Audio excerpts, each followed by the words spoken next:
Hello dear students, आज हम लोग किसी प्लेन में स्थित किसी स्ट्रेट लाइन के जनरल इक्वेशन को अलग अलग फॉर्म में लिखना सीखेंगे।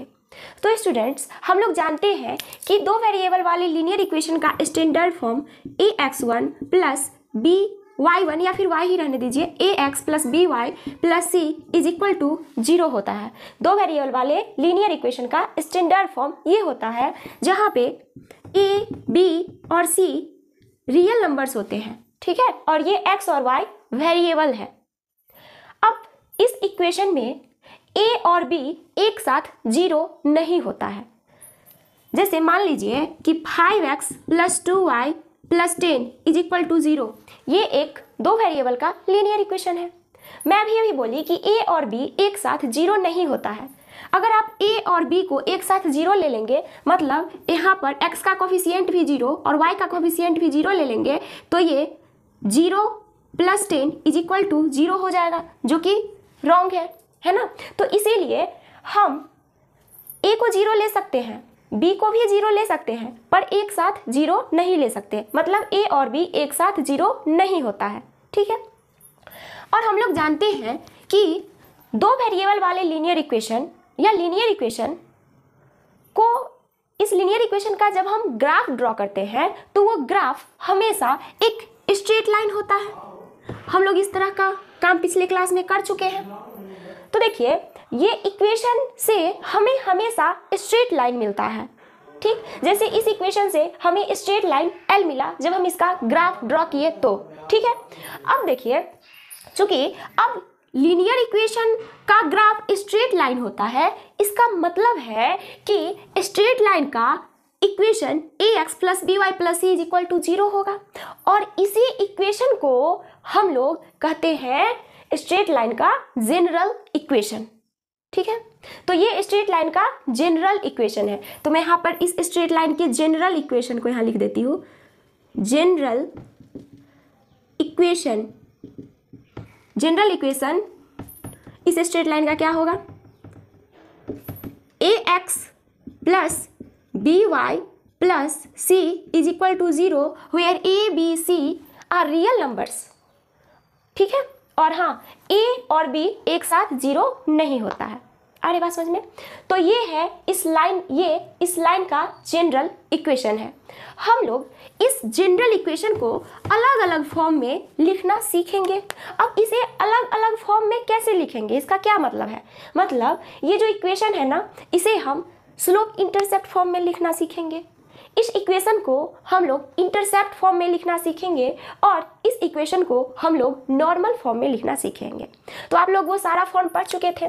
तो सबसे पहले हम क्या करेंगे, इस इक्वेशन को लिखेंगे फर्स्ट स्लोप इंटरसेप्ट फॉर्म में। स्लोप इंटरसेप्ट फॉर्म, ठीक है। स्लोप इंटरसेप्ट फॉर्म में हमें इस लाइन के जनरल इक्वेशन को लिखना है। तो कैसे लिखेंगे? तो देखिए स्टूडेंट्स, हम लोग जानते हैं कि स्लोप इंटरसेप्ट फॉर्म में किसी भी लाइन का इक्वेशन किस तरह लिखा जाता है?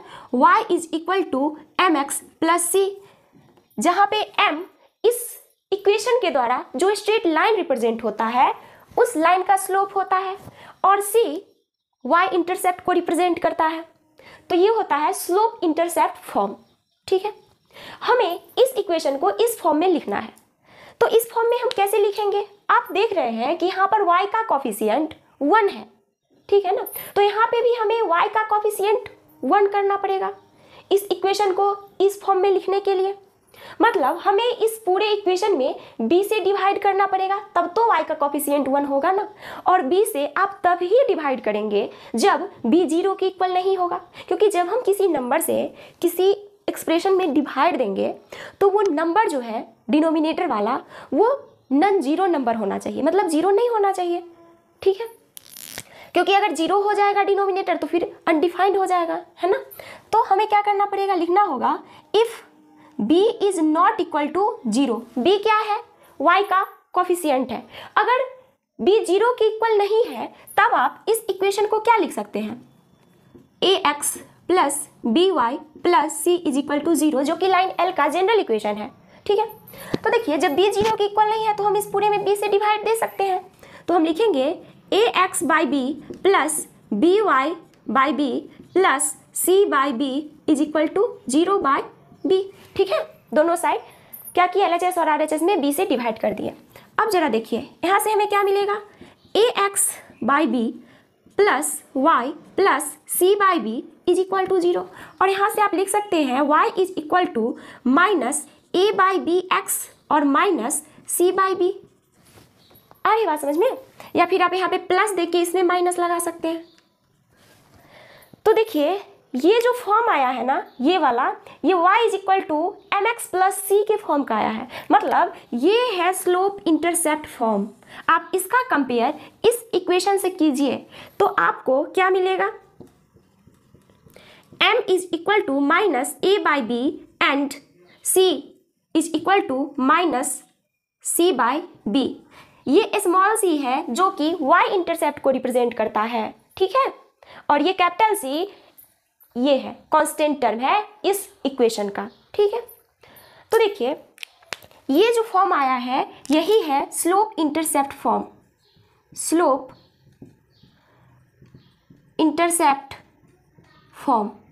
ठीक है, मतलब इस जनरल इक्वेशन को स्लोप इंटरसेप्ट फॉर्म में लिखने के लिए आपको इस तरह से लिखना पड़ेगा। ठीक है, आप उस इक्वेशन को इस तरह से स्लोप इंटरसेप्ट फॉर्म में लिख सकते हैं, जहां पे m मतलब इस इक्वेशन के द्वारा जो स्ट्रेट लाइन रिप्रेजेंट होगा उसका slope minus A by B होगा, और वो y एक्सिस को जिस पॉइंट पे इंटरसेक्ट करेगी स्ट्रेट लाइन उस पॉइंट से ओरिजिन के बीच का distance minus c by B होगा। c बाई बी होगा मतलब माइनस ये रिप्रेजेंट करता है कि नेगेटिव y एक्सिस पे वो लाइन जो है y एक्सिस को इंटरसेक्ट कर रही है। तो मैं यहाँ पे लिख देती हूँ m क्या रिप्रेजेंट करता है, स्लोप, और c क्या रिप्रेजेंट करता है, y इंटरसेप्ट। ठीक है, आने बात समझ में? अब जरा देखिए अगर b 0 हो जाए तब हम क्या करेंगे। जरूरी तो नहीं है कि हमेशा b 0 के इक्वल ना ही हो, b 0 भी हो सकता है, और जब b 0 हो जाएगा तब क्या होगा, तो लिखेंगे यहाँ पे if b is equal to 0 then, अब इक्वेशन क्या हो जाएगा इस स्ट्रेट लाइन का, जब b 0 होगा तो क्या होगा, देखिए ax plus 0y plus c is equal to 0, ये आ जाएगा। अब यहाँ से आप ये लिख सकते हैं x is equal to minus c by A. ठीक है, तो आपको ये इक्वेशन आया जब आप b का वैल्यू 0 लिए तो देखिए ये इक्वेशन का अगर हमें स्लोप पूछा जाए, क्योंकि हम क्या करना चाह रहे हैं, स्लोप और y इंटरसेप्ट निकालना चाह रहे हैं, है ना, तो इसका स्लोप और y इंटरसेप्ट क्या होगा, तो देखिए ये जो है ना इक्वेशन ये भी एक स्ट्रेट लाइन को ही रिप्रेजेंट करेगा। वो स्ट्रेट लाइन कैसा होगा जरा देखिए, मैं इसका फिगर से आपको बता रही हूँ, इसका ग्राफ बना के मैं आपको समझा रही हूँ कि x is equal to minus c by A का ग्राफ क्या होगा, और ग्राफ के हेल्प से हम उसका स्लोप देखेंगे और y इंटरसेप्ट देखेंगे। ठीक है, तो देखिए इस तरह से ये हम कोऑर्डिनेट एक्सिस बना लेंगे, ये x एक्सिस और ये y एक्सिस और ये ओरिजिन। ठीक है, x is equal to 0 y axis का इक्वेशन होता है, हमें क्या है x is equal to minus c by A, मतलब ये जरूर y एक्सिस के लेफ्ट साइड में होगा ये स्ट्रेट लाइन, जो कि y एक्सिस के पैरेलल होगा। ठीक है ना, इस तरह से ये स्ट्रेट लाइन L होगा। और देखिए ये इंटरसेप्ट जो है c by A, x is equal to c by A, मतलब ये जो डिस्टेंस है ना ये वाला, ये डिस्टेंस यहाँ से लेके यहाँ तक मैं इसे m मान लेती हूँ, तो OM जो होगा वो c बाई ए होगा। ठीक है, ये डिस्टेंस c बाई ए होगा, जबकि इस पॉइंट का coordinate minus c by A comma 0 ये होगा। ठीक है, अब हमें इस लाइन का y इंटरसेप्ट और स्लोप बताना है। तो देखिए पहले मैं स्लोप की बात करती हूँ, तो ये x एक्सिस के साथ कितना एंगल बनाती है, 90 डिग्री का एंगल बनाती है। तो स्लोप क्या होता है, tan 90 डिग्री, यानी कि m is equal to tan 90 degree, जो कि क्या होगा, अनडिफाइंड हो जाएगा। ठीक है, ये अनडिफाइंड हो जाएगा क्योंकि tan 90 डिग्री तो अनडिफाइंड होता है। अब जरा देखिए स्लोप इस स्ट्रेट लाइन का अनडिफाइंड हो जाएगा, और इस स्ट्रेट लाइन का y इंटरसेप्ट की बात करें तो ये स्ट्रेट लाइन तो y एक्सिस को कहीं काटा ही नहीं, y एक्सिस के तो ये लाइन पैरेलल है, L y एक्सिस के पैरेलल है, y एक्सिस को कहीं पर भी इंटरसेक्ट नहीं कर रहा है, इसीलिए इस कंडीशन में y intercept is equal to 0 हो जाएगा। ठीक है, तो आप लोगों को ये ध्यान रखना पड़ेगा कि जब b 0 के इक्वल नहीं होगा किसी भी जनरल इक्वेशन में, अगर y का कॉफिशिएंट 0 नहीं होगा तो आप उसे इस तरह से स्लोप इंटरसेप्ट फॉर्म में लिख सकते हैं, और अगर b का वैल्यू 0 हो जाएगा तो उस कंडीशन में स्लोप अनडिफाइंड हो जाएगा। ठीक है, और उस कंडीशन में y इंटरसेप्ट हमें नहीं मिलेगा, और हाँ x इंटरसेप्ट जो होगा वो क्या होगा, -c/a। ठीक है, यहाँ पे मैं लिख देती हूँ x intercept is equal to -c/a। आ रही बात समझ में? तो ये तो था जनरल इक्वेशन को जब हम स्लोप इंटरसेप्ट फॉर्म में किए, तब इस तरह से सब बातें आपको क्लियर हुई। अब हम क्या करेंगे, पहले मैं आपको स्लोप इंटरसेप्ट फॉर्म पे कुछ एग्जांपल्स करवा देती हूँ, और उसके बाद फिर हम बात करेंगे इंटरसेप्ट फॉर्म में की, मतलब हम इस जनरल इक्वेशन को इंटरसेप्ट फॉर्म में किस तरह से लिखेंगे। तो पहले आप लोग इसे नोट कर लीजिए। तो देखिए स्टूडेंट, मैं स्लोप इंटरसेप्ट फॉर्म का कुछ एग्जांपल्स के हेल्प से मैं आपको समझा देती हूँ। तो ये जो मैं इक्वेशन ली हूँ, 3 इक्वेशन, ये एक्सरसाइज 10.3 का क्वेश्चन नंबर फर्स्ट में ये 3 इक्वेशन दिया हुआ था, जो कि किसी लाइन का जनरल इक्वेशन है। ये जनरल इक्वेशन सेकंड भी जनरल इक्वेशन और थर्ड भी जनरल इक्वेशन है। हमें इस इक्वेशंस को स्लोप इंटरसेप्ट फॉर्म में चेंज करने के लिए कहा गया है, और स्लोप बताना है और y इंटरसेप्ट बताना है। तो देखिए, सबसे पहले हम इसे क्या करेंगे, ax + by + c = 0 के फॉर्म में चेंज कर लेंगे। तो चलिए मैं इसे क्या लिख सकती हूँ, x + 7y + 0 = 0। अगर इस इक्वेशन का कंपेरिजन इससे किया जाए तो a = 1, b = 7 एंड c = 0 होगा। ठीक है ना, ये होगा। अब देखिए, इस इक्वेशन मतलब ये इस इक्वेशन को रिप्रेजेंट करता है, और इससे में हमें a का वैल्यू 1, b का वैल्यू 7 और c का वैल्यू 0 मिला है। तो देखिए, हमें इसको स्लोप इंटरसेप्ट फॉर्म में चेंज करना है। तो हम लोग जानते हैं कि इस इक्वेशन का स्लोप इंटरसेप्ट ये फॉर्म होता है। क्या होता है slope intercept form, y = -a/bx + -c/b। ठीक है, ये होता है। तो हम यहाँ से लिख सकते हैं y = चूंकि इस इक्वेशन का स्लोप इंटरसेप्ट फॉर्म ये होता है, तो इस इक्वेशन का क्या होगा, तो हमें a की जगह पे ये, b की जगह पे ये और c की जगह पे ये वैल्यू पुट करना पड़ेगा, तब हमें स्लोप इंटरसेप्ट फॉर्म पता चल जाएगा इस इक्वेशन का। तो -a/b यानी कि -1/7x + c -0/b का वैल्यू 7। तो देखिए यहाँ से क्या आएगा, y = -1/7x + 0। तो देखिए y = mx + c के फॉर्म का ये हो गया, मतलब ये क्या आया, इंटरसेप्ट फॉर्म आया, इंटरसेप्ट फॉर्म। ठीक है, जहां पे स्लोप क्या है, m = -1/7 और c क्या है, 0। c बोले तो c का मतलब यहाँ पे है y इंटरसेप्ट, और m का मतलब तो आप लोग जानते ही हैं कि m स्लोप को रिप्रेजेंट करता है। तो इस इक्वेशन को स्लोप इंटरसेप्ट फॉर्म में इस तरह से लिख सकते हैं, जहां पर इस तरह से लिख सकते हैं जहां पर m -1/7 यानी कि स्लोप 1-1/7 है और y इंटरसेप्ट 0 है।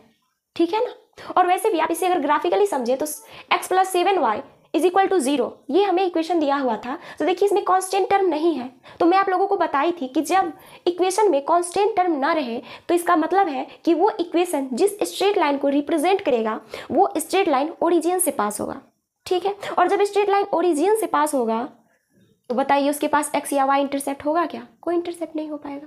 ठीक है, तो ये है इंटरसेप्ट फॉर्म में। तो आप चाहे तो इस फॉर्मूला, ये जो इस तरह से आया है ना इसका इंटरसेप्ट फॉर्म, तो इसके यूज से इस तरह से बना सकते हैं, या एक और ऑप्शन है आपके पास, या आप क्या कीजिएगा इस इक्वेशन को x + 7y = 0, यानी कि हमें इसे y = mx + c के फॉर्म में लिखना है ना। तो चलिए लिखते हैं यहाँ से 7y = x, then y = -1/7x।